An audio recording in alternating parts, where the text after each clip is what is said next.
and it begs the question why it would be necessary to have not one but 2 sessions for presentations to the school board when it seems little has changed since.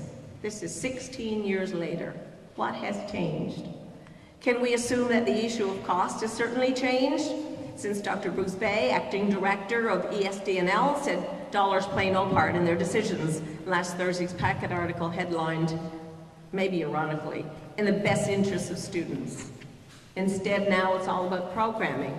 Well, at first blush, that perhaps should be some source of comfort for Trinity Bay North, since it's been shown time and time again that Catalina Elementary has more than adequate programming and places quite satisfactorily in CRT scores. In that same article, Dr. Bay's dismissal of Dr. Mulcahy's extensive research findings on small rural schools, labeling them as just a view with which he disagrees, is cause for concern, given worldwide recognition of community schools as a sensible model for delivery of education in rural areas. Of rural schools is simply unacceptable, coming as it did from an educator in such a position of influence in the ESD. I'm compelled to wonder whether anyone in a decision-making position has seriously reviewed the research and heard the arguments for smaller schools.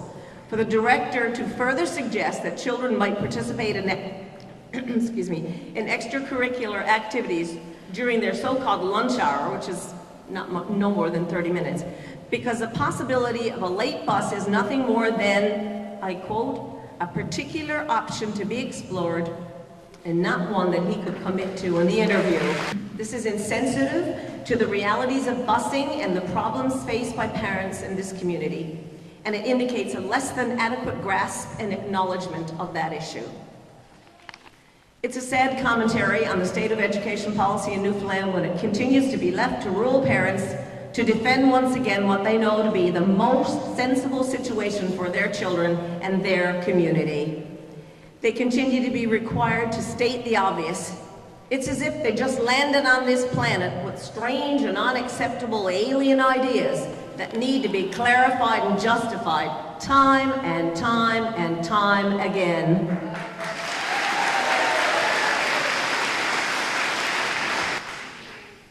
I say to you that this community is not desperately attempting to defend the indefensible. Rather, it is desperately trying to save what is one of the most viable elementary schools on this peninsula.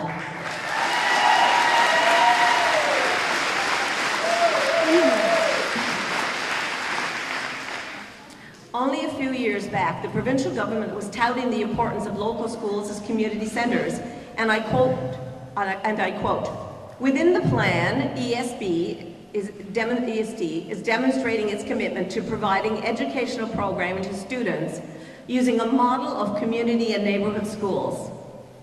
Well, I ask you, has there been a change in the status of Catalina Elementary? Is it no longer a community school?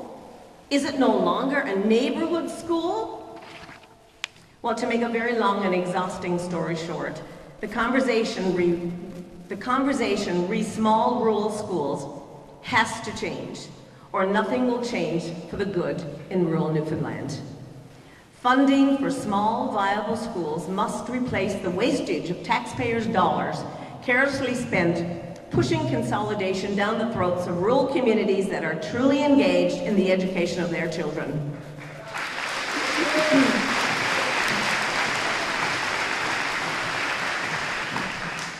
We have to dispel the myths that require consolidation as the recommendation, as the solution. Trinity Bay North needs support from their government, a government that acknowledges community involvement and is committed to the preservation of its community school. How proud that we would be of a school board and a government that finally recognized and validated small, workable rural schools, and therefore made the decision to fund and strengthen them as the most cost-effective delivery model for education in rural communities in the long term, ensuring that Catalina Elementary would remain open